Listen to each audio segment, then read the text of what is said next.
En descendant de la terrasse de sa maison, où il vient de faire la sieste, Nasruddin rate une marche d'escalier et roule jusqu'en bas. Que se passe-t-il?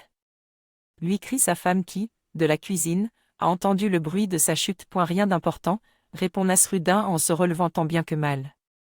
C'est mon manteau qui est tombé dans l'escalier. Ton manteau? Mais ce bruit, le bruit, c'est parce que j'étais dedans. Je fais un parallèle entre l'âne et le manteau. Dans la première histoire, le mullah a perdu son âne et il remercie Dieu de ne pas avoir été dessus.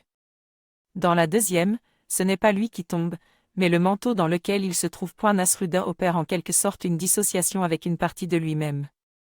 Ce pourrait être avec son animalité, supposons le manteau en fourrure. C'est l'âne ou le manteau qui agissent, non lui. Comme s'il y avait une dissociation entre mes actions, je ne dirais pas primitive mais naturelle, et moi en tant que spectateur de moi-même. Dissociation qui se concrétise lorsque je dis « j'ai fait cela mais ce n'est pas moi ». Je me suis saoulé hier soir, mais ce n'était pas moi. C'était accidentel. Je ne l'ai jamais voulu. J'ai fait une mauvaise action, une action destructrice, mais je ne m'en sens pas responsable. J'étais entraîné. C'était plus fort que moi.